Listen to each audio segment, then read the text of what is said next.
جہاں مالک کا وعدہ پڑے گا خذوہ فغلوہ ثم الجحیم صلوہ ثم فی سلسلۃ ذرعھا 70 ذراعا فاسلکوہ، پکڑ لو، جکڑ لو، 70 گز لمبی زنجیروں میں جکڑ کے اوندے منہ کر کے جہنم میں پھینک دو۔ کہا نہیں، ہمارے مولا علی تو وہاں پر کھڑے ہو کے اپنے اپنے ملنگوں کی بازویں چھین کر او دوزخ دے بوئے اتوں ہاتھ نپ کے جنت پہنچانا جانتا ہے۔ مولا الیاس قادری صاحب اپنے خطاب میں فرماتے ہیں کہ ایک مرتبہ بارگاہ غوث اعظم پیر عبد القادر جیلانی کو غوث اعظم سب سے بڑا مددگار، سب سے بڑا مددگار کون ہے؟ اللہ، سب سے بڑا مددگار اللہ ہے۔ یہ سب یاد کر لیجئے ایک جملے کو، جس پر مصیبت آئے وہ مشکل کشا، جو حاجت میں پھنس جائے وہ حاجت روا، جس کو مدد کی ضرورت ہو وہ غوث اعظم۔ غوث اعظم وہ جس پہ کوئی مصیبت نہ آئے، اس پہ کوئی وہ کسی حاجت میں نہ پھنسے، وہ کسی کا محتاج نہ بنے۔ پیر عبد القادر جیلانی کی غوث اعظم کی بارگاہ میں لوگوں نے آ کے عرض کی، سیدی قبرستان میں ایک قبر سے مردے کی چیخ و پکار بلند ہو رہی ہے، مرشد کرم فرمائیے۔ انا للہ و انا الیہ راجعون۔ امام الانبیاء نے اپنے صحابی کو دفن کرنے کے بعد کیا کہا؟ اے میرے ساتھیو، اس کی استقامت کے لیے دعا کرو، اس کی استقامت کے لیے اللہ سے دعا کرو۔ اب اس سے سوال ہو رہے ہیں، نبی کہہ رہے ہیں اللہ سے مانگو اس کے لیے، اور وہ کہتے ہیں پیر جی آپ کرم فرمائے، مردہ بہت رو رہا ہے، بیچارے کا عذاب کم ہو جائے۔ آپ نے فرمایا اچھا یہ بتاؤ یہ کبھی میری مجلس میں آیا؟ یہ کبھی میری مجلس میں آیا؟ اگر پیر جیلانی عالم الغیب تھے تو ان سے کیوں پوچھ رہے تھے میری مجلس میں آیا؟ وہ بھول گئے مریدوں کو؟ ہم عرض کریں گے تو شکایت ہوگی، اپنی اداؤں پہ خود ہی کچھ غور کیجئے۔ کہا یہ کبھی میری مجلس میں آیا؟ لوگوں نے کہا ہمیں تو نہیں پتا۔ کہا اچھا کبھی اس نے میرے گھر کا کھانا کھایا؟ لوگوں نے کہا ہمیں نہیں پتا۔ کہا اچھا اس نے کبھی میرے پیچھے نماز پڑھی؟ لوگوں نے کہا ہمیں اس کا بھی نہیں پتا۔ تو پیر غوث اعظم نے سر کو جھکا لیا، آپ پہ جلال و وقار طاری ہوا، اور پھر آپ نے فرمایا ابھی مجھے آ کر فرشتوں نے بتایا ہے اس نے آپ کی زیارت کی ہے اور اس کو آپ سے محبت بھی تھی، اللہ نے اس پر رحم فرما دیا۔ اور لوگوں نے کہا اب اس کی قبر سے آنے والی آوازیں بند ہو گئی۔ صلو علی الحبیب صلی اللہ تعالی علی محمد۔ بہجت الاسرار شریف صفحہ 194 ہی پر ایک اور حکایت منقول ہے۔ ایک بار بارگاہ غوثیت مآب علیہ رحمت الطواب میں حاضر ہو کر لوگوں نے عرض کی یا سیدی، قبرستان میں ایک قبر سے مردے کی چیخ و پکار کی آوازیں آ رہی ہیں، مرشدونا کرم فرمائیے بیچارے کا عذاب دور ہو جائے۔ آپ رحمت اللہ تعالی علیہ نے ارشاد فرمایا کیا اس نے مجھ سے خرقہ خلافت پہنا ہے؟ لوگوں نے عرض کی ہمیں معلوم نہیں۔ فرمایا کیا کبھی وہ میری مجلس میں حاضر ہوا؟ لوگوں نے لا علمی کا اظہار کیا۔ فرمایا کیا اس نے کبھی میرا کھانا کھایا؟ لوگوں نے پھر لا علمی کا اظہار کیا۔ آپ رحمت اللہ تعالی علیہ نے پوچھا کیا اس نے کبھی میرے پیچھے نماز پڑھی؟ لوگوں نے وہی جواب دیا۔ تو سرکار غوث پاک رحمت اللہ تعالی علیہ نے سر مبارک ذرا سا جھکا لیا تو آپ رحمت اللہ تعالی علیہ پر جلال و وقار کے آثار ظاہر ہوئے، اور کچھ دیر کے بعد فرمایا مجھے ابھی بھی فرشتوں نے بتایا اس نے آپ کی زیارت کی ہے اور آپ سے اسے عقیدت بھی تھی، لہذا اللہ رب العزت نے اس پر رحم فرمایا۔ الحمدللہ عز و جل اس کی قبر سے آوازیں آنی بند ہو گئیں۔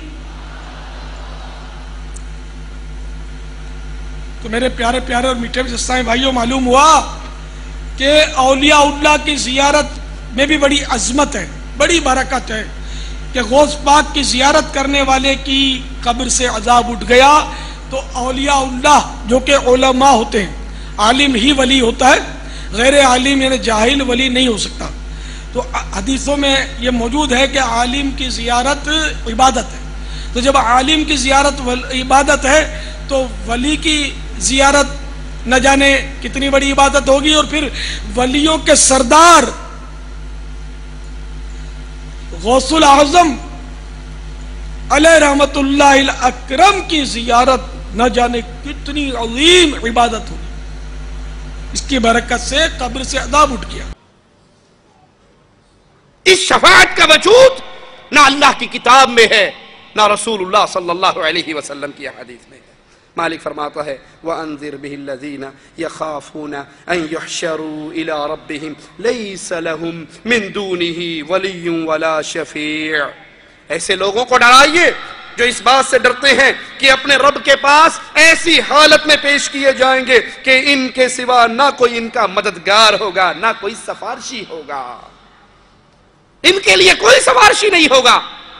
اب تو کہتے ہیں پیر جی کا ہاتھ میری کمر پہ ہے، اس نے کہا بس سالانہ نذرانہ ہمارے دربار میں پہنچتا رہے، تیرا نام سلسلہ قادریہ کے مریدوں میں لکھا گیا، اللہ جانے پیر جانے.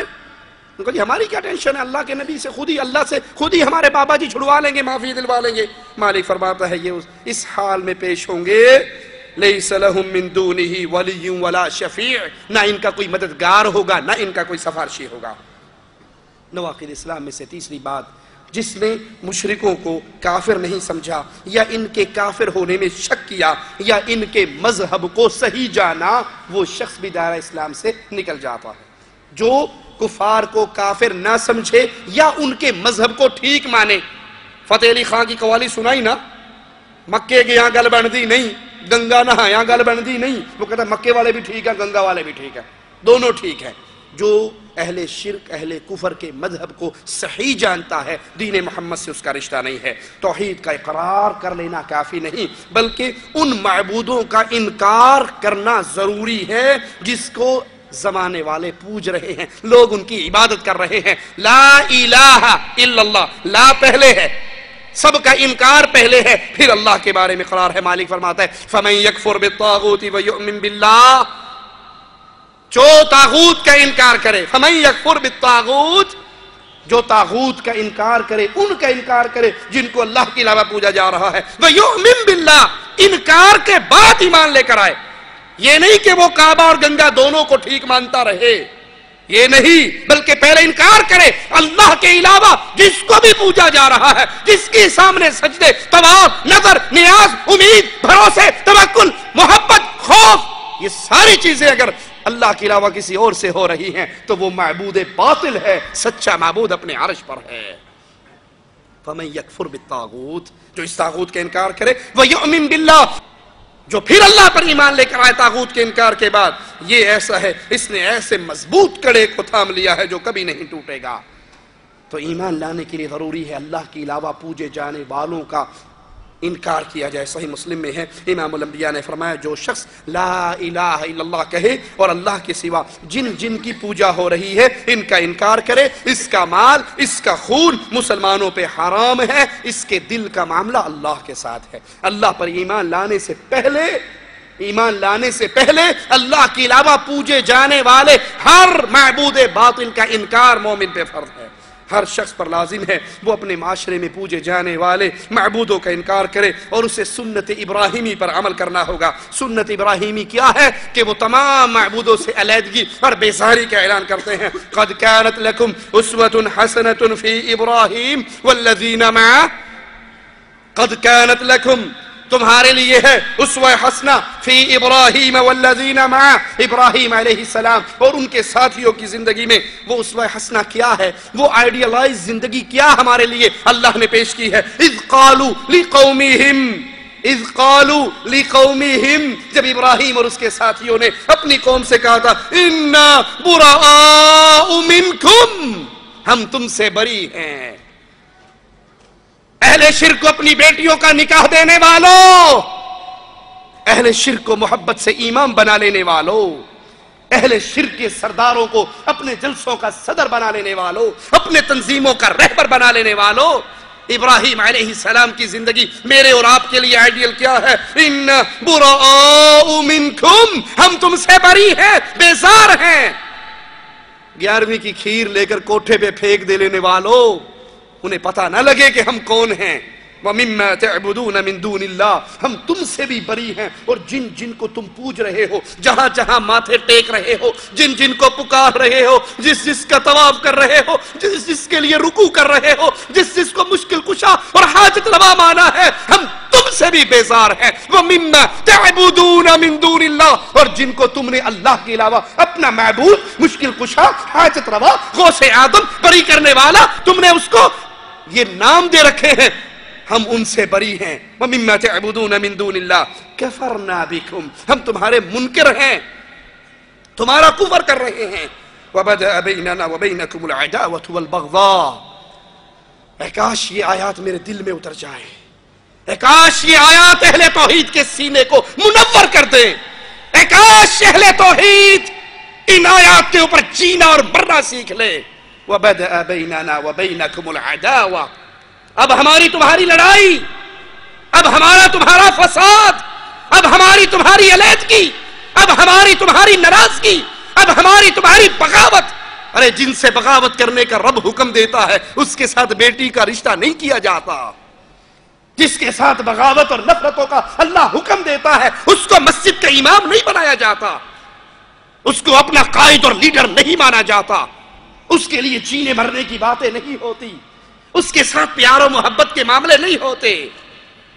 ہماری تمہاری جنگ ہے، ناراضگیاں ہیں، عداوتیں ہیں، غصہ ہے، ابداً ہمیشہ کے لیے ایک راستہ ہے، یہ عداوتیں محبتوں میں بدل جائیں، یہ پیار و محبت کی فضائیں قائم ہو جائیں۔ کب؟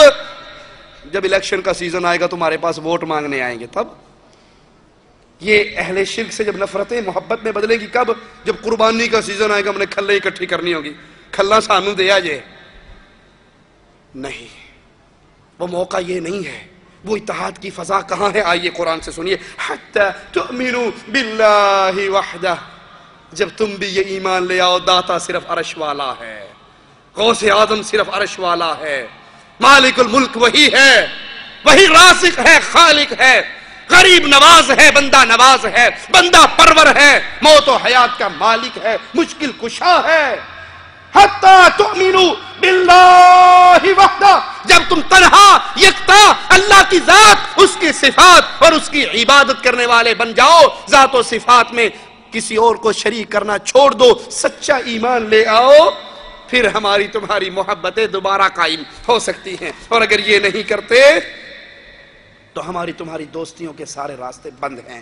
دین اسلام اللہ کا نازل کردہ آخری دین ہے، سابقہ تمام شریعتیں منسوخ ہو چکی ہیں، اب اسلام کو قبول کرنا ہی آخری راستہ ہے نجات کا۔ صحیح مسلم میں ہے، امام الانبیاء علیہ السلام نے فرمایا، اس ذات کی قسم جس کے ہاتھ میں میری جان ہے، اس ذات کی قسم نبی فرما رہے ہیں، اور میرے نبی قسم اٹھائے بغیر بھی کہہ دیں تو نبی کی زبان مبارک سے جھوٹ کفار نے بھی کہا تھا، ہم نے آپ کی زبان سے کبھی جھوٹ نہیں سنا، 40 سالہ زندگی کا ریکارڈ ہمارے سامنے ہے، یہ نبی بغیر قسم کے بھی کہیں تو سچ کہتے ہیں، اور نبی یہاں پہ قسم اٹھا کر کہہ رہے اس ذات کی قسم جس کے ہاتھ میں محمد کی جان صلی اللہ علیہ وسلم، اس امت کا کوئی شخص بھلے وہ یہودی ہو، وہ عیسائی ہو، وہ میرے بارے میں سنتا ہے، اس کو پتہ لگتا ہے کہ مدینے والی سرکار امام الانبیاء بن کے زمین پہ آ چکے ہیں،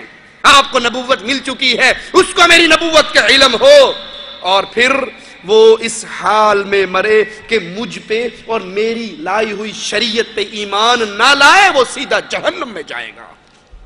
کون فرما رہا ہے؟ امام الانبیاء۔ جو میری شریعت اور مجھ پہ ایمان نہ لائے وہ کہاں جائے گا؟ وہ جہنم میں جائے گا، وہ جہنمی ہے۔ طاہر القادری صاحب فرماتے ہیں، عصریات ان کی ایک سی ڈی ہے، اگر آپ اس کی ویب سائٹ سے ڈاؤن لوڈ کریں یا ان کی کسی دکان سے خریدیں تو نام یاد کر لیں، عصریات، عین صاد را یا الف تا۔ اس سی ڈی میں فرماتے ہیں کہ جب بلیورز اور نان بلیورز کی بحث، مومن اور کافر کی بحث ہوتی ہے، تو عیسائی، یہودی، یہ ان کا شمار بلیورز میں ہوتا ہے، اہل ایمان میں ہوتا ہے، ان کو کفار کہنا جائز نہیں ہے۔ پوری دنیا میں جب تقسیم کی جاتی ہے تو بلیورز اور نان بلیورز کی تقسیم کی جاتی ہے. نان بلیورز کو کفار کہتے ہیں علمی اصطلاح میں، اور بلیورز ان کو کہتے ہیں جو اللہ کی بھیجی ہوئی وحی پر، آسمانی کتابوں پر، پیغمبروں پر ایمان لاتے ہیں، مذہب ان کا کوئی بھی ہو. تو جب بلیورز اور نان بلیورز کی تقسیم ہوتی ہے تو یہودی عقیدے کے ماننے والے لوگ اور مسیحی برادری اور مسلمان، یہ تین مذاہب بلیورز میں شمار ہوتے ہیں، یہ کفار میں شمار نہیں ہوتے.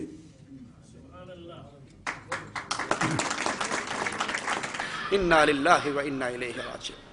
کہا یہودیوں کو، عیسائیوں کو کافر کہنا جائز نہیں، یہ بلیورز میں ہیں، یہ مومنین میں شامل ہوتے ہیں. ہم کہتے ہیں قادری صاحب آپ ان کو راضی کرنے کے لیے جو چاہیں کہہ لیں، ہمیں ہمارے آقا نے خبر دے دی جو محمد کریم پر اور آپ کی لائی ہوئی شریعت اسلام پر ایمان نہیں لاتا وہ کافر ہے اور ہمیشہ کی جہنم میں جلنے والا ہے. یاد رکھیے جو شخص رسول اللہ کے آ جانے کے بعد تورات اور انجیل کی تعلیم پر عمل کرنے والوں کے بارے میں یہ عقیدہ رکھے، وحدت ادیان کا یہ عقیدہ رکھے، یہ بھی ٹھیک ہیں، یہ بھی ہمارے ہیں اور یہ بھی ہمارے ہیں، یہودی بھی ہمارے ہیں اور عیسائی بھی، یہ سب مومنین ہیں، یہ سب جنت میں جانے والے ہیں، تو یہ شخص گمراہ ہے، یہ کافر ہے، اس کا دین ایمان سے کوئی تعلق نہیں ہے. اسی طرح مسلمان کہلانے والے وہ لوگ جو کفر اکبر یا شرک اکبر میں ملوث ہیں، یا پھر اللہ کے رسول صلی اللہ علیہ وسلم کی نبوت کے بعد قادیان کے جھوٹے مرزے کو نبی مانتے ہیں، یا دین اسلام کی بنیادی باتوں کا انکار کرتے ہیں، یہ بھی کافر اور مشرک ہیں. اگر کوئی ان کے کفر اور شرک میں شک کرتا ہے، ان کے مذہب کو سچا مانتا ہے، تو ایسا بندہ بھی مسلمان نہیں رہتا، بلکہ شریعت ان لوگوں سے بغض، نفرت، عداوت اور دشمنی کی تعلیم دیتی ہے. اہل ایمان نے کے بارے میں مالک کا فرمان سنیے، اہل ایمان کے لیے اہل شرک سے محبت حرام ہے. یا ایھا الذین آمنوا لا تتخذوا آباءکم واخوانکم اولیاء. اے ایمان والو، اے کلمہ پڑھنے والو، اے رسول اللہ کی امت، اے نبی کریم صلی اللہ علیہ وسلم کی طرف نسبت کرنے والو، اے اہل ایمان، مالک کا اعلان سنو، لا تتخذوا آباءکم، اپنے آباء و اجداد کو، وَإِخْوَانَكُمْ، اپنے بھائیوں کو تم ولی نہ پکڑو، ان سے محبتیں نہ کرو، ان سے دوستیاں نہ کرو. کب؟ ان استحبوا الکفر علی الایمان، جب وہ ایمان کی بجائے کفر سے محبت کرے. اگر یہ اللہ اور اس کے رسول پر ایمان نہیں لے کر آتے، وہ تمہارا باپ ہے، وہ بھائی ہے، وہ عزیز ہے، وہ رشتہ دار ہے، تم ان سے محبت نہ کرو اگر وہ ایمان کی بجائے کفر کو پسند کرتے ہیں. وَمَن يَتَوَلَّهُم مِّنكُمْ، اور جو قرآن کی آیت سننے کے بعد، قرآن کا حکم سننے کے باوجود باز نہیں آتا، ان سے محبت کرتا ہے، فَأُولَئِكَ هُمُ الظَّالِمُونَ، پھر یہی ظالم ہے. اور یہاں ظالم سے مراد مومن نہیں کافر ہے، جو اہل ایمان میں شمار کرتا ہو اور اہل کفر سے محبت کرے، اگرچہ وہ اس کا باپ ہو، اگرچہ وہ اس کا بھائی ہو. صدیق اکبر نے کہا تھا بیٹے کو، جب بیٹے نے کہا تھا بابا تیری گردن 3 مرتبہ میری تلوار کے نیچے آئی تھی، باپ سمجھ کے چھوڑ دیا تھا.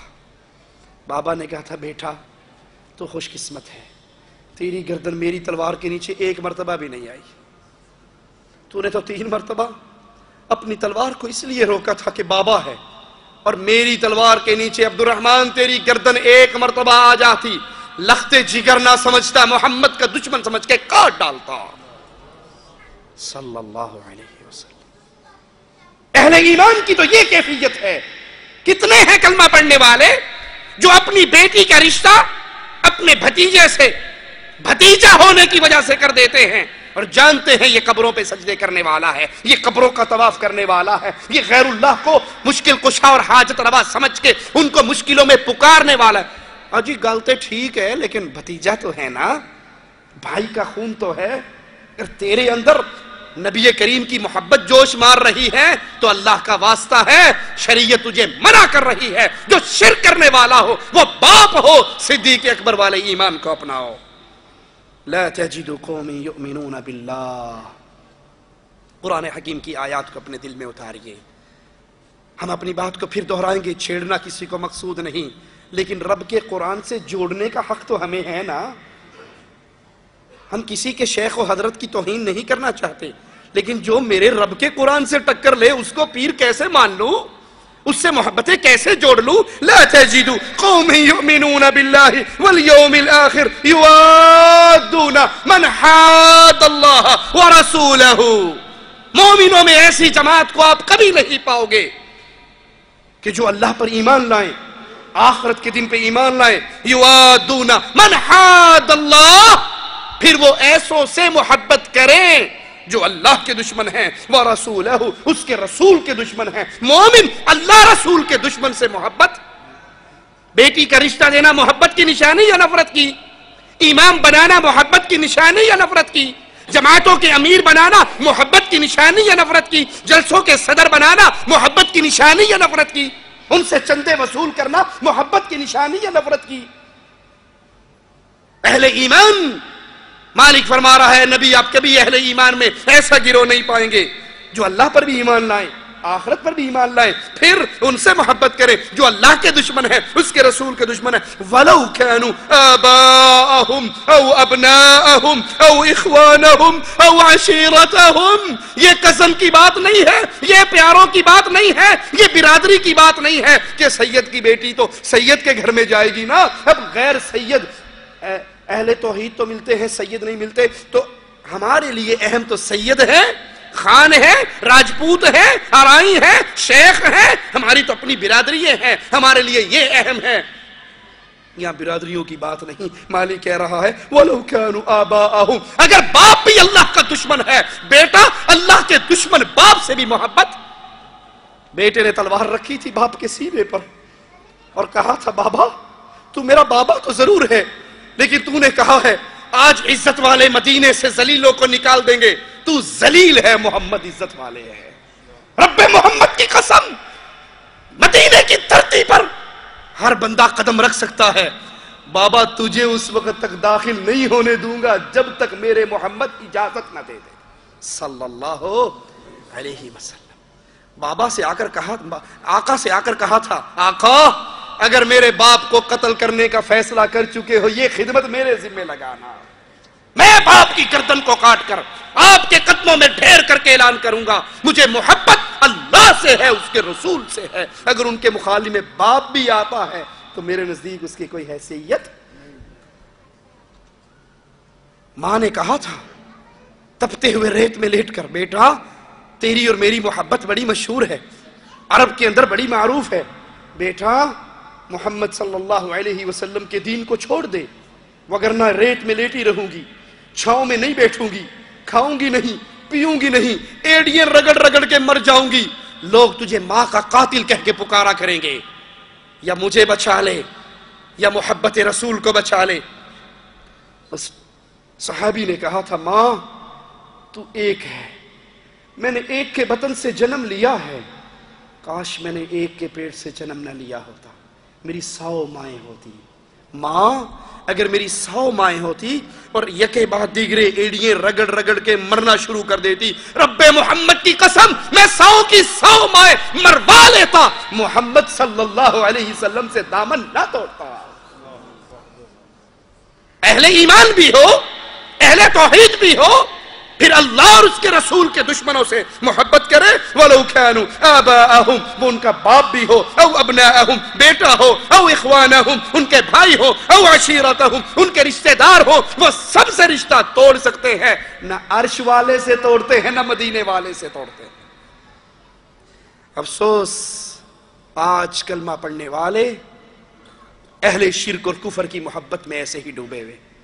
ڈاکٹر طاہر القادری صاحب کے بیٹے ہیں محی الدین، اس ربیع الاول کو انا للہ و انا الیہ راجعون عیسائیوں میں کہ چرچ میں جہاں ان ظالموں نے صلیب لٹکائی ہوئی ہے، یہ صلیب کے پجاری جن کا یہ عقیدہ ہے نعوذ باللہ ثم نعوذ باللہ کہ عیسیٰ اللہ کا بیٹا ہے، اور مالک کا قرآن آواز لگا رہا ہے تکاد السماوات یتفطرن من وتنشق الارض وتخر الجبال هدا ان دعوا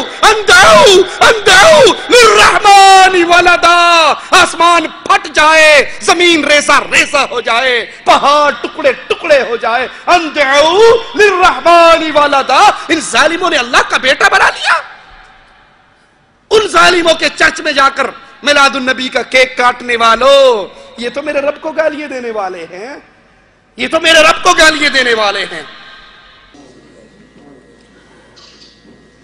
آج کی اس تقریب کی قابل صد احترام میزبان ریورنڈ چمن سردار صاحب، سردار بھوشن سنگھ صاحب، سردار جسوندر سنگھ صاحب،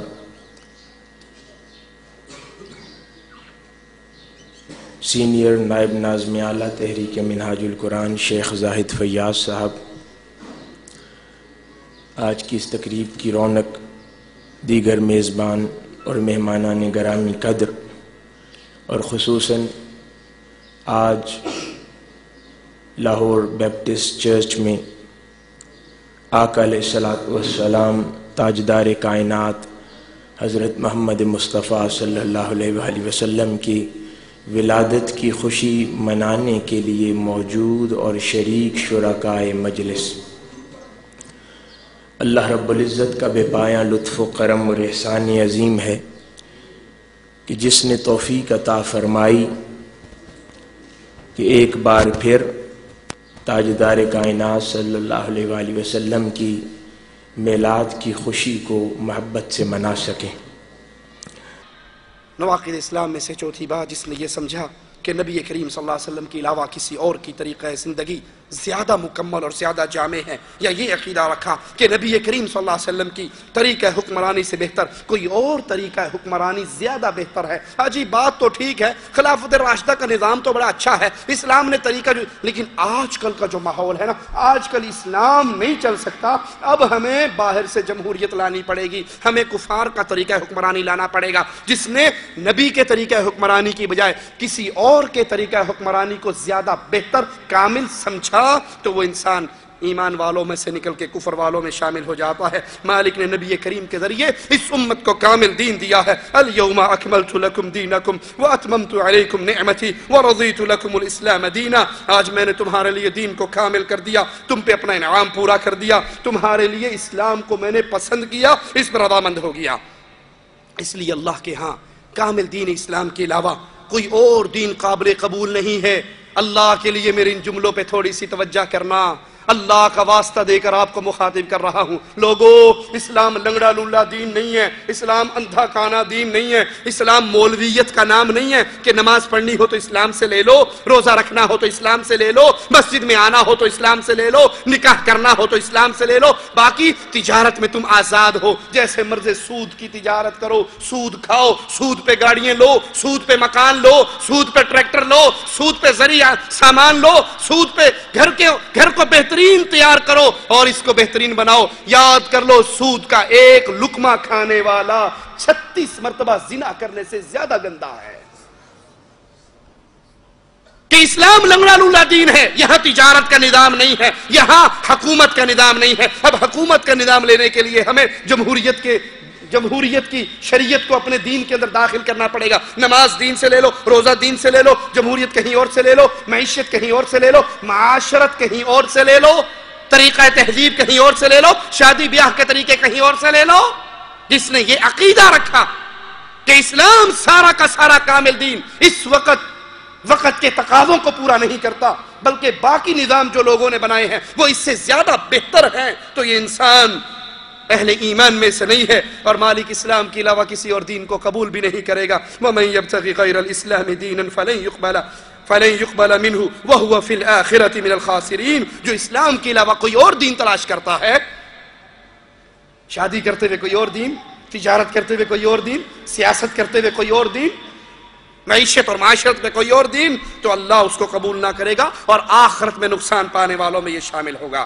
جس نے انسان کے بنائے ہوئے طاغوتی نظام کو، ان کے قوانین کے، ان کے طریقوں کو بہتر سمجھا، یا زانی کو رجم کرنے، چور کے ہاتھ کاٹنے کو آج کے دور کے لیے نامناسب خیال کیا۔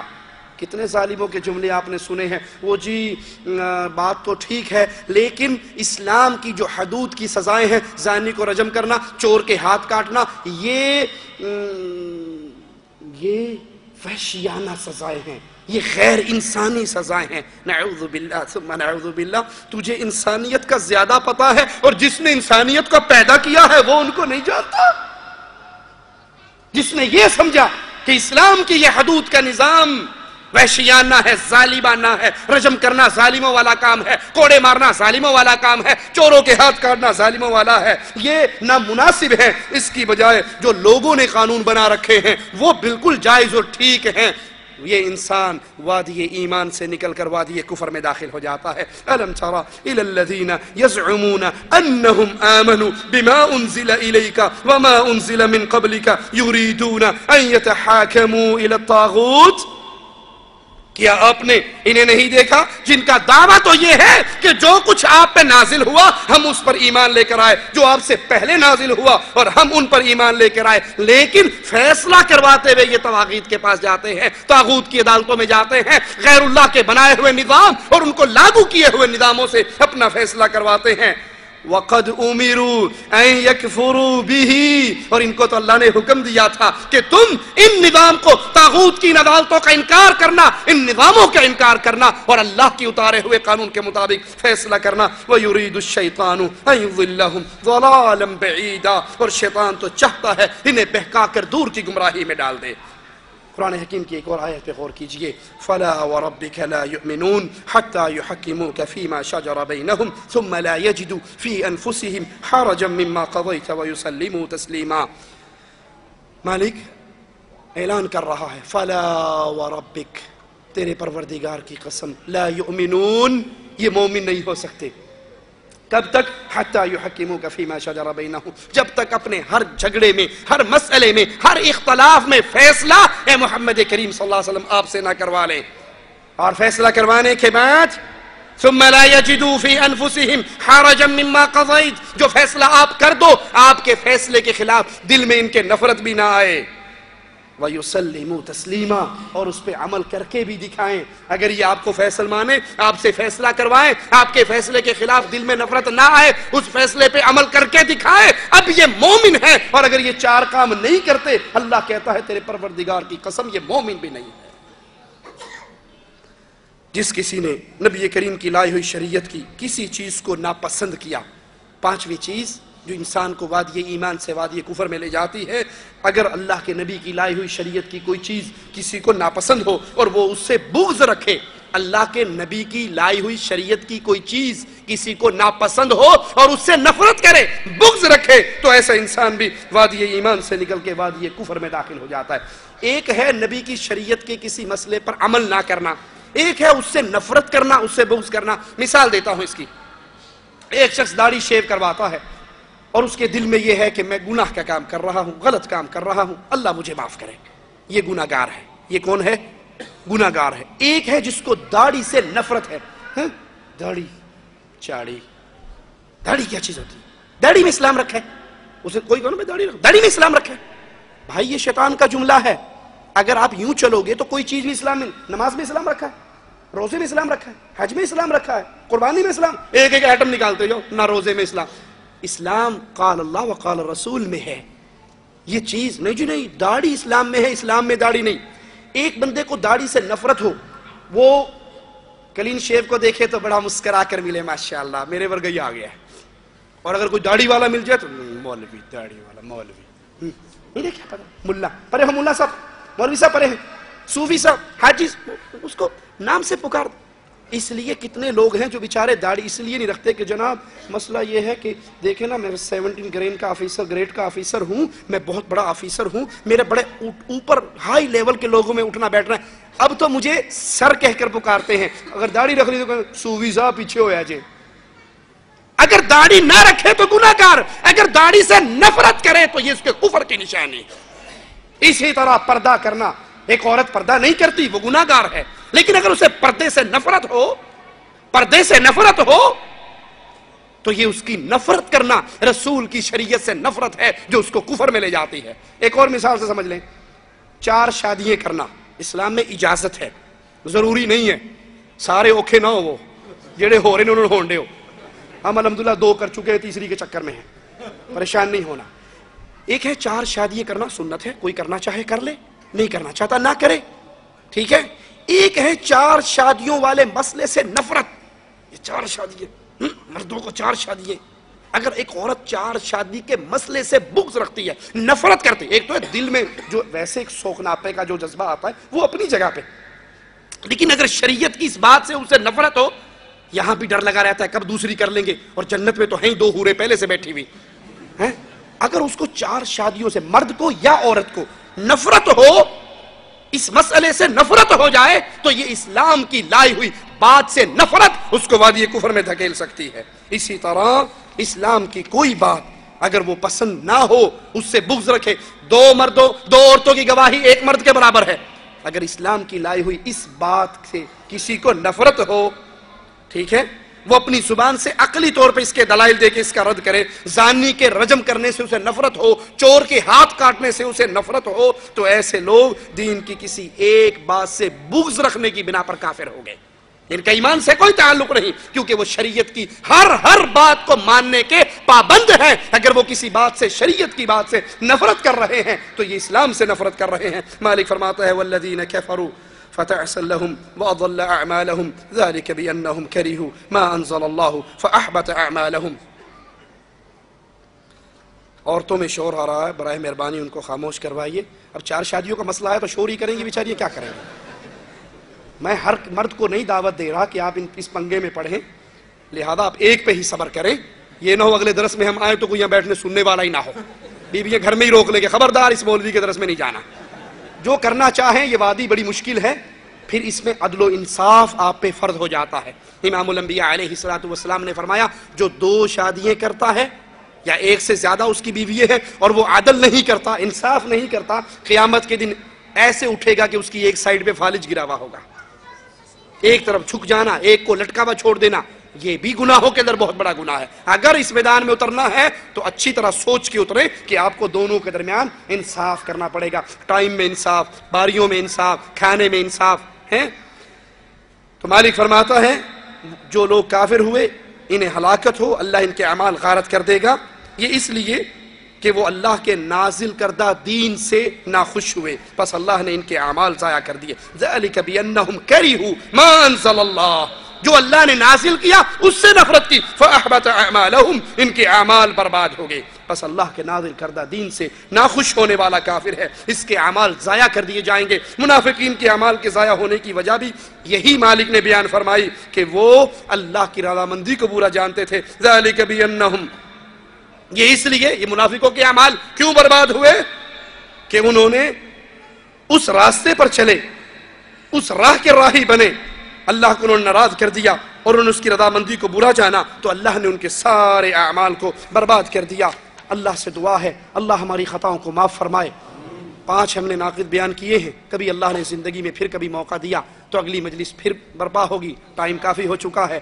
اللہ ہمارے گناہوں کو معاف فرما دے، اللہ ہماری خطاؤں کو معاف فرما دے، اللہ ہماری سیاہکاریوں کو معاف فرما دے، ہمیں زندہ رکھے، ایمان پہ رکھے، ہمیں موت دے تو اس حال میں دے، اللہ ہم سے راضی ہو، ہم اپنے اللہ سے راضی ہوں، ادھر ہماری روح نکل رہی ہو، ادھر ہمارے لیے جنت کے فیصلے ہو رہے ہوں۔ اقول قولی ھذا واستغفر اللہ لی ولکم ولسائر المسلمین فاستغفروہ انہ ھو الغفور الرحیم۔ حلالہ کیا ہے اس کی تفصیل بیان کریں۔ حلالہ بے غیرتی کا پاٹ ہے، بے حیائی کا دروازہ ہے، زنا کا دوسرا نام ہے۔ اس کی ڈیٹیل کے لیے آپ جاوید بھائی سے ہماری 2 CDs 3 طلاق اور حلالے کی چھری لے سکتے ہیں۔ ایک حدیث آپ کو سنا دیتا ہوں، اللہ کے نبی نے فرمایا کیا تمہیں کرائے کا سانڈ نہ بتاؤں؟ فرمایا بتائیے، فرمایا حلالہ کرنے والا، حلالہ کرنے والا، کروانے والا دونوں لعنتی ہیں۔ طلاق کون دیتا ہے؟ جی مرد طلاق دیتا ہے۔ قصور کس کا ہوتا ہے؟ مرد کا، بیوی تو گھر میں روٹیاں پکا رہی، یہ بات سے طلاق طلاق طلاق، 3 فائر اکٹھے لگے، اب پریشان ہوا کہ اس کا تو حق مہر 2 لاکھ روپیہ تھا، 10 مرلے کا پلاٹ بھی تھا، 5 میرے بچے بھی ہیں. اب اوکھا سوکھا ہو گیا، مولوی صاحب میں غصے میں آ کے 3 طلاقیں دے بیٹھا. بھائی کسی نے پیار میں بھی طلاق دی؟ غصے میں تو طلاق دی جاتی ہے. اب مولوی صاحب کہتے ہیں جی اللہ ہی کرنا پینا. تو جی وہ کیا ہے، 1-2 رات کے لیے کسی اور کو، پھر یہ بکری دوبارہ کھول کے اپنے گھر لے آؤ. ٹھیک ہے، یہ بھیڑ بکری نہیں ہے، یہ اللہ کی باندھی ہے، اس کے ساتھ یہ مذاق ہے. قصور مرد کا تھا، حلالہ مرد کا ہونا چاہیے، عورت کا نہیں. جس نے قصور کیا ہے اس کا حلالہ کرواؤ. کیا حدیث میں کم اہل و عیال ہونے کی ترغیب آئی ہے؟ مثلا ہم اور ہمارے 2. حکیم الامت کی تحریر بہشتی زیور سے اس کی تائید ہوتی ہے، روشنی ڈالیں. بچے 2 ہی اچھے ہیں، یہ کفار کے جملے ہیں، اہل ایمان کے جملے نہیں ہیں. رسول اللہ صلی اللہ علیہ وسلم نے فرمایا ایسی لڑکی سے شادی کرو جو زیادہ بچے پیدا کرنے والی ہے، تاکہ قیامت کے دن میں اپنی امت کی کثرت پہ فخر کروں گا. کفار کیا کہتے ہیں؟ وسائل بہت تھوڑے ہیں، آبادی بڑھ گئی، کھائیں گے کہاں سے؟ ارے بھلے آدمی، وہ کھانے کے لیے 1 منہ لا رہا ہے، کمانے کے لیے 2 ہاتھ نہیں ہے. نحن نرزقکم وإیاہم، تمہارا رازق بھی اللہ، اور جو آ رہا ہے اس کا رزق بھی اللہ کے ذمہ ہے. آپ ذرا مہربانی کر کے کیو ٹی وی کے بارے میں وضاحت کیجئے، کیونکہ ادھر جو لوگ بیٹھے ہیں زیادہ تر لوگ اس ٹی وی کا مشاہدہ کرتے ہیں. کیو ٹی وی شرک کو پھیلانے میں اس وقت میدان میں اترا ہوا ہے. کیو ٹی وی کا اصل نام تو ہے قرآن ٹی وی، لیکن میں بھی اس کو کیو ٹی وی مانتا ہوں، قرآن ٹی وی نہیں، یہ قبر پرست ٹی وی ہے. اس کے ذریعے قبر پرستی کی دعوت ہے، اس کے ذریعے شرک کی دعوت ہے. استخارہ کا پروگرام جو کیو ٹی وی پہ چلتا ہے اس کی تفصیل ہماری سی ڈی میں آپ کو مل جائے گی. استخارہ کی ہماری سی ڈی ہے، ہم نے پورے ان کے کلپ ڈال کے ان کا جواب دیا ہے. بہرحال یہ ٹی وی اور اس کے بعد اب نیا چینل، ایک اور مدنی چینل کھل گیا ہے، یہ تمام کے تمام جہنم کی طرف دوڑ لگانے میں بہت سپیڈ سے جا رہے ہیں. ان سے بچیے. جو وقت ملے قرآن کو ترجمے سے پڑھیے، امام الانبیاء کی احادیث کو ترجمے سے پڑھیے. اگر کسی کی بیوی ٹی وی دیکھے اور اس کا شوہر اسے نہ روکے تو وہ دیوس کہلائے گا. اگر وہ اس کے اندر گندے پروگرام دیکھتی ہے، واہیات پروگرام چلتے ہیں، اور وہ خامد نہیں روکتا تو واقعی یہ اسی برادری سے ہے. لیکن اگر اس کے قرآن پاک کی تلاوت چلتی ہے، علمی دروس آتے ہیں اور اس کو وہ دیکھتی ہے لیکن اس کی نظر شہوت والی نہیں ہے، تو انشاءاللہ کوئی حرج نہیں.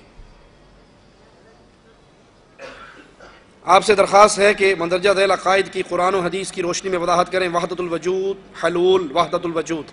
پیارے بھائی یہ 3 نقطوں کے لیے 2 گھنٹے چاہیے. اس پر ہماری ایک سی ڈی میں اس دفعہ لے کر آیا ہوں، آپ کو مل جائے گی، ڈاکٹر اسرار اور عقیدہ وحدت الوجود. اس میں ہم نے یہ تینوں مسئلے بیان کیے ہیں، آپ وہ لے کر سن سکتے ہیں. بہرحال مختصر آپ کو بتا دوں، وحدت الوجود وحدت الشہود تقریباً ملتا جلتا ایک ہی عقیدہ ہے کہ کائنات میں جو کچھ ہے وہ نعوذ باللہ اللہ کا وجود ہے. اس کے لیے انہوں نے ایک من گھڑت روایت کو پکڑا، کنتو کنزن مخفیا، کہ اللہ نے کہا میں چھپا ہوا خزانہ تھا، میں نے اپنا آپ لوگوں کو دکھانا چاہا، اب کائنات میں جو کچھ ہے وہ میرا ہی روپ ہے. یہ کفر کا عقیدہ ہے. اس کا امام ابن عربی گزرا ہے جو کہا کرتا تھا العبد حق والعبد حق، الرب حق والعبد حق. بندہ بھی اللہ ہے اور اللہ بھی بندہ ہے. مجھے نہیں پتا شریعت کس کے لیے آئی ہے. یہ کفر کا عقیدہ ہے، اس سے بچنا چاہیے. اپنے ماں باپ یا کسی رشتہ دار کی قبر میں جانا حرام ہے کہ نہیں؟ فاتحہ پڑھنے کی غرض سے ماں باپ کی قبروں پہ جائیں، عام مسلمانوں کی قبروں پہ جائیں، ان کے لیے دعا پڑھیں. وہاں کھڑے ہو کے فاتحہ پڑھنا، چاروں کل پڑھنا اور ان کی روح کو بخش دینا، یہ کسی حدیث سے ثابت نہیں ہے. کیا ہم باطل فرقوں کی جماعتوں کے ساتھ، مثلا جماعت اسلامی، جماعت تبلیغ، انہیں اصلاح کرنے کے لیے جڑ سکتے ہیں اور جو دعوت کے صحیح منہج سے نہیں ان کو دعوت دے سکتے ہیں؟ جی بالکل، آپ ان کو دعوت دیں، لیکن دعوت دینے سے پہلے آپ کے پاس بنیادی علم ہونا ضروری ہے. ان تک پہنچا کر ان کی غلطیاں جو قرآن و حدیث کے خلاف مسائل ہیں وہ بتائیے، لیکن ان کے ساتھ ملنا، ان کے نظم میں شامل ہو جانا جائز نہیں ہے. کیا عربوں کا جماعت میں نکلنا جماعت تبلیغ کا حق ہونا دلیل ہے؟ نہیں، دلیل یہ ہے کہ وہ جو چیز پیش کر رہے ہیں، کیا وہ قال اللہ و قال رسول کی صدائیں ہیں؟ ان کے ہاتھ میں فضائل اعمال اور فضائل صدقات ہے، اور یہ دونوں کتابیں شرک کی دعوت سے بھری ہوئی ہیں. آپ نے کل اپنے خطاب میں جو کفریہ عبارات کے حوالے دیے، کیا ہم ان باطل عبارتوں کو لکھنے والوں اور عقیدوں کے رکھنے والوں کی تکفیر کر سکتے ہیں، یا صرف یہ کہہ سکتے ہیں کہ انہوں نے کفریہ کام کیا؟ جو انسان اس باطل عقیدے کو پیش کرتا ہے، اس کا داعی ہے، اس کو پیش کر رہا ہے، اس کی ترویج کر رہا ہے، وہ ضرور اس کفر کے اندر شامل ہے، لیکن چونکہ وہ مر چکا ہے اس لیے یہ کہہ دیجئے یہ عقیدہ کفریہ ہے اور اس عقیدے کا حامل کافر ہے۔ شخص واحد کی تکفیر کرنے کے لیے علماء اہل سنت نے کئی اس سے شرائط پہلے بیان کی ہیں۔ کیا غیر محرم کے ساتھ بات کرنا یا ہاتھ ملانا جائز ہے؟ ہاتھ ملانا مرد کا غیر محرم عورت سے، عورت کا غیر محرم مرد سے شریعت اسلامیہ میں حرام ہے۔ مجبوری میں کوئی بات کرنی پڑے تو بغیر لوچ کے بات کی جا سکتی ہے۔ کیا بھائی کی بیوی سے بات کرنا جائز ہے؟ بغیر مقصد کے بھابھی سے گپ شپ مارنا جائز نہیں ہے، لیکن اگر کوئی مجبوری کے اندر بات کرنی پڑ جائے بغیر لوچ کے بات کی جا سکتی ہے، اس کے اندر لوچ نہ ہو، اس کے اندر گناہ کی دعوت کا انداز نہ ہو۔ فرض نماز میں امام کے پیچھے فاتحہ پڑھنے میں اختلاف ہے، براہ مہربانی وضاحت کریں۔ سورۃ فاتحہ جو نہیں پڑھتا اس کی نماز نہیں ہوتی، جو سورۃ فاتحہ نہیں پڑھتا اس کی نماز نہیں ہوتی۔ امام کے پیچھے ہوں تب بھی آپ پڑھیں گے، اکیلے ہوں تب بھی پڑھیں گے، ہر حال میں سورۃ فاتحہ پڑھیں۔ رفع دین کرنا حدیث سے ثابت ہے، وضاحت کریں۔ نیز بتائیں اس کے منسوخی کے حوالے سے کوئی حدیث یا ثبوت ہے؟ رفع دین کرنا حدیث سے ثابت ہے، صحیح بخاری کے اندر، صحیح مسلم کے اندر احادیث موجود ہیں۔ منسوخی کی کوئی ایک صحیح روایت اس دھرتی کے اوپر موجود نہیں ہے۔ داڑھی ایک مٹھ رکھنی سنت ہے یا نہیں، یا کتنی بڑی لازمی ہے؟ اللہ کے نبی نے فرمایا داڑھیوں کو معاف کر دو، وفروا اللحى وفروا ای کثروا، ان کو بڑھاؤ، ان کو زیادہ کرو۔ آپ کی کسی حدیث سے داڑھی کاٹنا، ایک مٹھ رکھنا، گال چھیلنا، نیچے سے کٹوانا ثابت نہیں ہے۔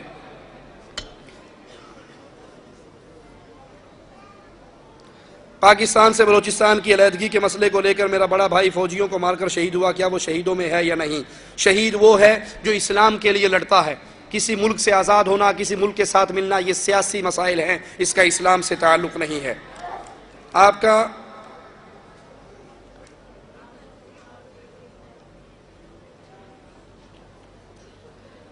پتہ نہیں کیا لکھا ہے۔ 3 طلاق ایک دفعہ میں دینے سے حلالہ کے بغیر رجوع ممکن ہے یا نہیں؟ حلالہ کی کیا شرعی حیثیت ہے؟ اگر کوئی شخص قرآن و حدیث کے سارے مسئلے مانتا ہے، قرآن و حدیث کے سارے مسئلے مانتا ہے، تو اس کے لیے شریعت کا یہی فتویٰ ہے کہ اگر اس نے غلطی سے ایک مجلس میں 3 طلاقیں دے دی تو وہ 1 ہوں گی، 3 نہیں ہوں گی۔ شریعت کے اگر سارے مسئلے مانے، اگر اوکھے ٹائم ادھر آ کر صرف ایک مسئلہ لے کر باقی سارے وہیں سے لیتا ہے، تو جہاں سے وہ سارے مسئلے لیتا ہے یہ مسئلہ بھی وہاں سے لے، اور ان کے پاس اس کا حل سوائے حلال لے کے اور کچھ نہیں ہے۔ وسیلے کا مفہوم قرآن و حدیث کی روشنی میں بتائیں، کیا زندہ یا مردہ شخص کا ہستی کا وسیلہ پکڑ کر دعا کروائی جا سکتی ہے؟ وسیلہ اللہ کے پیارے پیارے نام ہیں، ان کے وسیلے سے دعا کریں، اپنے نیک اعمال کا وسیلہ پیش کریں، کسی نیک زندہ بزرگ سے جا کر دعا کروائیں، یہ جائز ہیں۔ شخصیات کے وسیلے کی تعلیم نہ قرآن نے دی ہے، نہ حدیث نے دی ہے، نہ صحابہ کے منہج سے یہ بات ملتی ہے۔ کیا فجر کی نماز جان بوجھ کر تاخیر سے پڑھنا کفر ہے؟ اگر ہے تو اس کے بارے میں کیا حکم ہے؟ شیخ ابن باز، عبدالعزیز ابن باز رحمہ اللہ سے ایک شخص نے سوال کیا کہ میں اتنے سارے شیخ، میں فجر کی نماز کا الارم لگا کر نہیں سوتا، میں 7 بجے کا الارم لگا کر سوتا ہوں۔ کتنے بجے کا؟ کیونکہ 7:30 میں نے ڈیوٹی پہ جانا ہوتا ہے، میں اٹھتا ہوں، نماز پڑھتا ہوں، ناشتہ کرتا ہوں، ڈیوٹی پہ چلا جاتا ہوں۔ میرے بارے میں آپ کیا فرماتے ہیں؟ تو سماحت الوالد علامہ عبدالعزیز ابن باز رحمہ اللہ نے فتویٰ دیتے ہوئے پہلا جملہ یہ لکھا کہ تو کافر ہے، مسلمان نہیں۔ کیوں؟ اللہ نے نماز کا جو فرض مقرر کیا ہے وقت، تو نے اس کو بدل کر اپنے نفس کی خواہشات پہ چلتے ہوئے نیا وقت مقرر کر لیا ہے، تو یہ تیرے کفر پہ دلیل ہے۔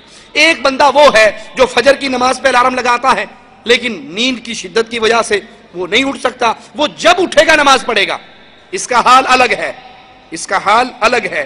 لیکن ایک بندہ وہ ہے جو الارم ہی 8 بجے کا لگاتا ہے کیونکہ اس نے 8 بجے ڈیوٹی پہ جانا ہے، تو انسانوں کی نوکری اس کو عزیز ہے، رب کی غلامی عزیز نہیں ہے۔ جو اس طرح عمدن قصدن وقت نکال کے نماز پڑھتا ہے تو شیخ کا یہی فتویٰ ہے۔ کہا جاتا ہے مجبوری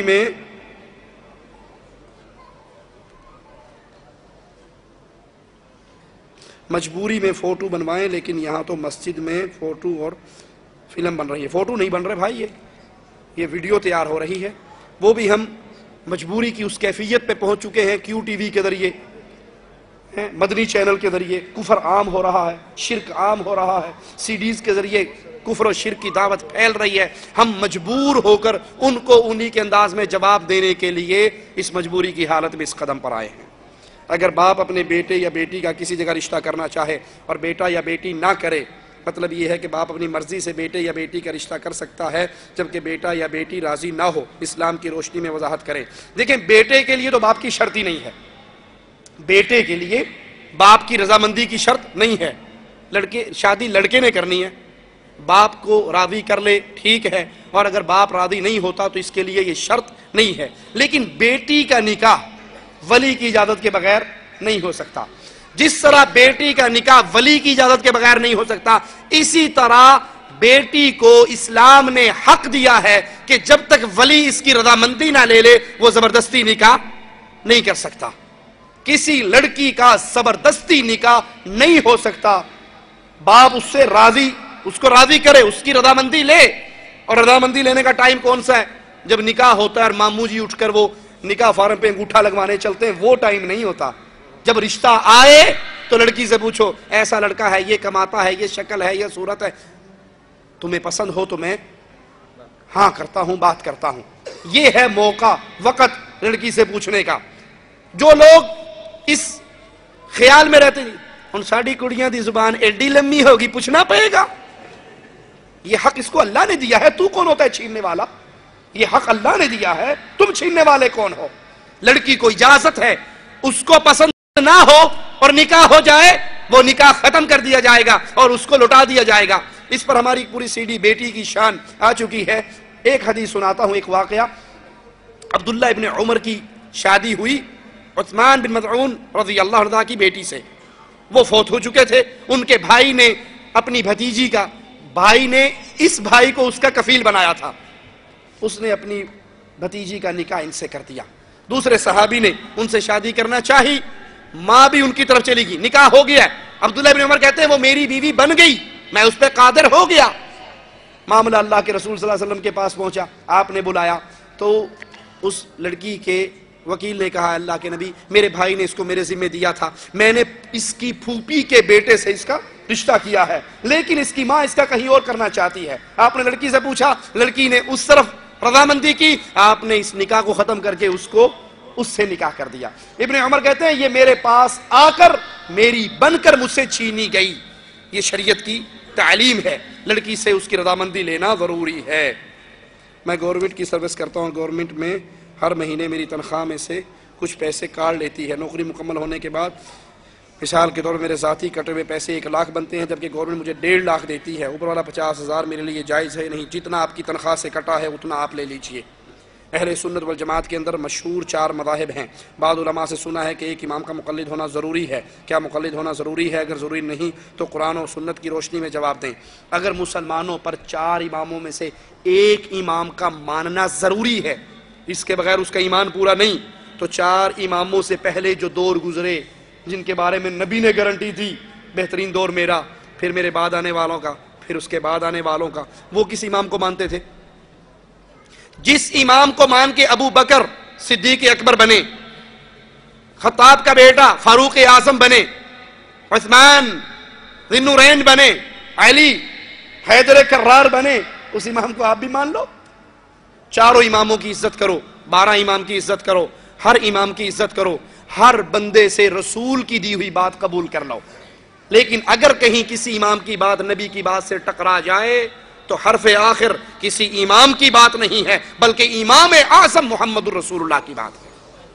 ہر بندے سے غلطی ہو سکتی ہے، 4 اماموں سے غلطی نہیں ہو سکتی ہے، لیکن رسول اللہ سے غلطی وما ينطق عن الهوى ان هو الا وحی یوحى، ہر بندہ اپنی مرضی سے بولتا ہے، محمد کریم شریعت کی بات رب کی مرضی سے کرتے ہیں۔ تو اس لیے اگر یہ 4 امام پکڑنا ضروری ہوتے تو ان 4 اماموں سے بہت افضل اور اعلیٰ 4 خلفاء نہیں گزرے میرے نبی کے، ان کے نام پہ نہیں مذہب بننا چاہیے تھا۔ یہ امت کو جوڑیے، اللہ کے لیے امت کو نہ توڑیے، اور امت نہ 4 پہ جڑ سکتی ہے نہ 12 پہ جڑ سکتی ہے، امت جڑے گی تو صرف محمد الرسول اللہ کے نام پہ صلی اللہ علیہ وسلم۔ آج کل ہم لوگ اپنی بیویوں سے 2 سال تک پردیس میں رہتے ہیں، یہ طریقہ صحیح ہے یا نہیں، اس کے بارے میں بیان کریں۔ سننے کے بعد عمل کر لو گے؟ مزہ لینے کے لیے سوال کرتے ہو، ہاتھ اٹھاؤ جن کو میں مسئلہ سناؤں اور وہ صبح خروج لے کے بیوی کے پاس چلے جائیں. سن کے ماننا نہیں, پوچھنے مولوی صاحب کہندے کی نے. حضرت عمر نے قانون جاری کیا تھا کہ 4 مہینے کے بعد بارڈر پہ لڑنے والے جو ہیں وہ بھی اپنی بیویوں کے پاس واپس آئیں. میں نے 11 سال نماز نہیں پڑھی, کیا میں 11 سال کی قضاء عمری پڑھوں؟ قضاء عمری کا کوئی ثبوت نہیں ہے. جس دن آپ توبہ کرو گے آپ کی نئی زندگی کا آغاز ہوگا. ٹھیک ہے, توبہ سے پچھلے گناہ معاف ہو جاتے ہیں. کیا سگریٹ حرام ہے؟ جی سگریٹ بالکل حرام ہے. میرے بیٹے کے لیے دعا فرمائیں, اللہ ان کو نیک بنائے, آپ کا فرما بردار بنائے. اگر بیمار ہے تو اللہ انہیں شفا دے. ہمارے گاؤں میں مسجد ہے, وہاں کا امام صاحب صاحب البدعہ ہے اور عقیدہ بھی درست نہیں. کیا اس کے پیچھے نماز پڑھنا جائز ہے؟ ٹیکسی ڈرائیور اندھا ہو, اس کی گاڑی میں بیٹھنا جائز ہے؟ نہیں بیٹھو گے. جو توحید کا اندھا ہے اس کے پیچھے نماز کیسے پڑھ لو گے؟ ایک اندھا آپ کی گاڑی کا ڈرائیور نہیں بن سکتا, آپ کے ایمان کا ڈرائیور کیسے بن گیا؟ مشرک کے پیچھے نماز نہیں ہوتی, بدعتی کے پیچھے نماز نہیں ہوتی. کیا نماز میں رفع دین ضروری ہے؟ اگر نبی کریم سے محبت ہے تو نبی کریم صلی اللہ علیہ وسلم سے کوئی ایک نماز, میں اللہ سے ڈر کے اللہ کے گھر میں کھڑے ہو کر کہہ رہا ہوں, جو کہہ رہا ہوں فرشتے لکھ رہے ہیں, جو لکھ رہے ہیں اس کا قیامت کے دن میں جواب دے ہوں. میری قبر میں آپ نے نہیں آنا اور کسی اور شیخ و پیر نے بھی نہیں آنا. ہمیں رسول اللہ صلی اللہ علیہ وسلم کی صحیح احادیث سے ایک نماز بھی ایسی نہیں پہنچی کہ آپ نے پڑھی ہو اور رکوع میں جاتے ہوئے رفع دین اور رکوع سے اٹھتے ہوئے رفع دین نہ کیا ہو. کوئی ایک صحیح حدیث آج تک ہمیں نہیں پہنچی. کسی کے پاس ہے تو ہمیں بھی پہنچا دے. جتنی نہ کرنے کی روایات ہیں وہ ضعیف ہیں, من گھڑت ہیں, اور جتنی کرنے کی روایات وہ صحیح ہیں. صحیح بخاری کی روایات پہ کسی کو اعتراض نہیں, صحیح مسلم کی روایات پہ کسی کو اعتراض نہیں. لے دے کے ایک دلیل رہ جاتی لوگوں کے پاس, میں اس دلیل کا جواب دیتا ہوں. وہ جی بتوں کی وجہ سے رفع دین شروع ہوئی تھی. سنی یا نہیں سنی؟ بتوں کی وجہ سے. ارے بھائی جماعت سے نماز کہاں فرض ہوئی؟ مدینہ میں. بتوں والی پارٹی کہاں تھی؟ جہاں نماز جماعت سے فرض ہو رہی وہاں بت والی پارٹی ہے نہیں. جہاں جماعت سے نماز فرض ہوئی وہاں بت نہیں ہے, جہاں بت تھے وہاں نماز جماعت سے فرض نہیں تھی. اچھا جی چلو مان لیتے ہیں. یہ بتائیے وہ بت لانے والے صحابہ تھے یا منافق تھے؟ نعوذ باللہ کوئی بھی نہیں کہے گا صحابہ تھے, سب کہیں گے منافق تھے. اتنے بے وقوف منافق تھے, بت جیب میں ڈال کے کیوں نہیں لاتے تھے؟ بغل میں کیوں دے کے لاتے تھے؟ اچھا اس کو بھی چھوڑو, بھاگو جہاں تک بھاگنا, ہم بھی پیچھے بھاگ رہے ہیں. مان لیتے ہیں جی وہ بت لے کے آتے تھے. چھوٹے تو چھوٹا بت اینکتے ہوئے گا نا, اتنا تو بت چھوٹا سے چھوٹا ہوگا. لو جی میں بت کو لینے لگا ہوں بغل میں, یہ بغل میں بت آ گیا. ٹھیک ہے جی, اب نماز پڑھنے لگے ہیں. ہماری سنت کے مطابق, صحیح بخاری کی روایت کے مطابق ہاتھ کہاں تک اٹھنے چاہیے؟ کندھوں کے برابر, حتی حذو منکبے. اور جو رفع دین چھوڑنے والی پارٹی وہ کہاں تک اٹھاتی ہے؟ توجہ کرنا. اللہ, بت شریف کہاں گیا جی؟ بت تو گیا. ارے بھائی اگر یہ رفع دین بتوں کی وجہ سے شروع ہوئی تو پہلی کیوں کرتے ہو؟ اگر یہ رفع دین بتوں کی وجہ سے شروع ہوئی تو پہلی کیوں کرتے ہو؟ میٹھا میٹھا ہاپ ہاپ کوڑا کوڑا تو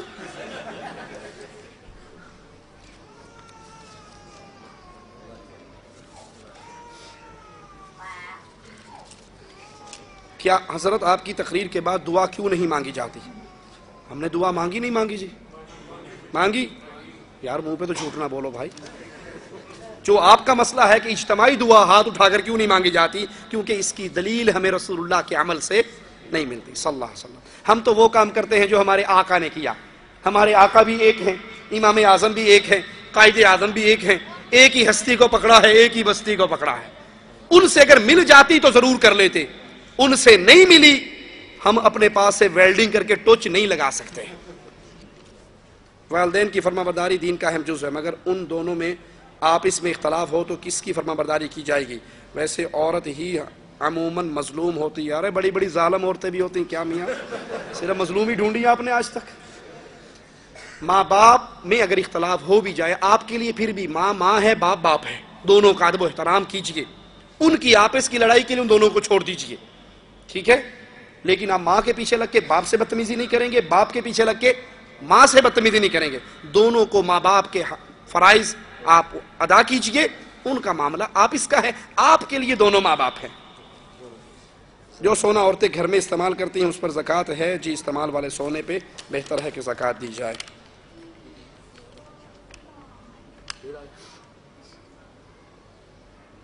سورۃ یاسین کے بارے میں کہا جاتا ہے یہ قرآن کا دل ہے، اور یہ بات سنی کہی ہے۔ سوال یہ ہے کہ جس طرح پاکستان میں یہ بات مشہور ہے کہ صبح نماز کے بعد اس کو ایک لازم کام بنایا جاتا ہے، اس بات کے ختم بھی ہوتے ہیں۔ دیکھیے، کسی مسئلے پر کسی بات کو مستقل اپنانے کے لیے دلیل کی ضرورت ہے۔ اگر رسول اللہ صلی اللہ علیہ وسلم نے روزانہ فجر کے بعد سورۃ یاسین کی تلاوت کی، کسی کے پاس حدیث ہے ہمیں بھی دے دو، ہم بھی مان لیں گے۔ اور اگر نبی کی حدیث نہیں ہے، آپ کا عمل نہیں ہے، آپ نے صحابہ کو یہ تعلیم نہیں دی، تو ہم اس کو نہیں تسلیم کر سکتے۔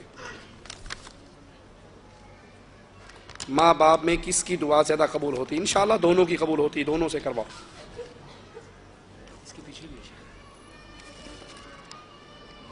یہ بھی ماں باپ کا ہی ہے۔ جزاکم اللہ خیر، سبحانک اللہم وبحمدک، اشہد ان لا الہ الا انت، استغفرک و اتوب الیک۔ سوالات آپ کیجیے، میں تو بیان کر کے تھک گیا ہوں، اب اس میں سے پوچھ لیجیے جو میں نے بیان کیا ہے۔